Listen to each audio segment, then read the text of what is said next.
Hi, this is Darren from Vigs, and today we're going to be looking at the anatomy and maintenance and care of a Vigs missile. As you can see, I'm unscrewing the battery from the atomizer, which is the clear tank where you put the liquid. First, I want to show you how to turn on the battery. That's pressing the button 5 times, and then you'll get a flashing light, and the battery is then on. Next up, we're going to show you a little bit about the charging mechanism. That's the AC adapter. It shows a green light. That means it's plugged in. And this is the USB charging apparatus for the battery. As you see, I'm going to screw in the battery to the USB charger. And we're going to get a red light, which means that we are charging. Simultaneously, we'll also see a blue light on the battery itself, which also indicates charging. When the battery is fully charged, you're going to get a green light. So this way you know you have a full charge. I would advise not to leave the battery charging overnight, only for safety purposes. You could take a Q-tip, and sometimes liquid gets into the battery compartment where the contact is made. So you're going to want to take a Q-tip and clean out the battery every once in a while. As you can see, there's a little bit of black there.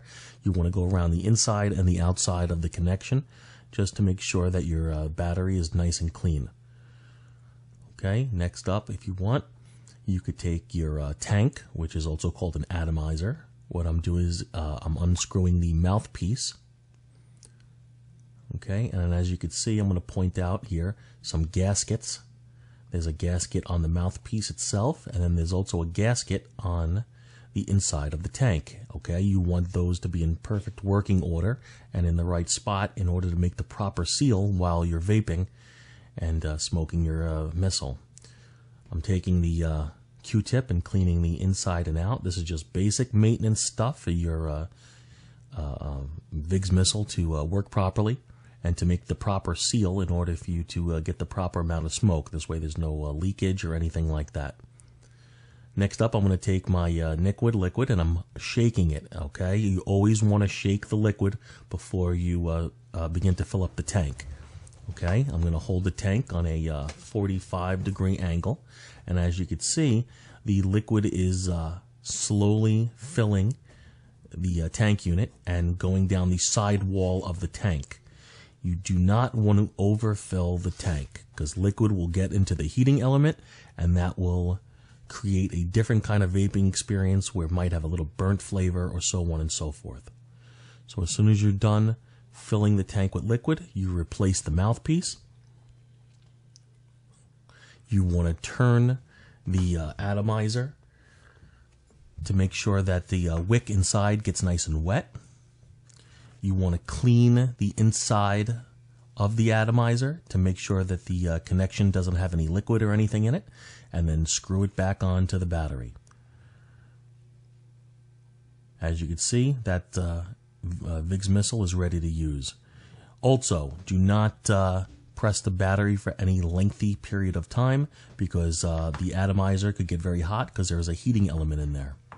If for some reason you're not receiving a good connection, there is a tiny little screw that's inside the tank itself, and it may need to be adjusted from time to time. So you take a very small head screwdriver and you could twist the connection so this way it comes out a little bit further. Next, you shut off the battery just to make sure that in case the battery is not making a connection, there is a little pressure plate in there where the battery makes its connection to the tank, and you could also move the connection out a little bit. Here, I want to, so this way you can see it. See, that's the connection point right there, and you just could lift it up very gently from the side of the little mounting point. This way, those 2 points make a solid connection, and now you could vape again without a problem. Turn the battery back on, and this is only in the case of that if the vaporizing isn't working and you can't figure out what's going on. It's maintenance. I'm Darren from VigsOnline.com. And thank you for watching our anatomy and maintenance of the Vigs missile.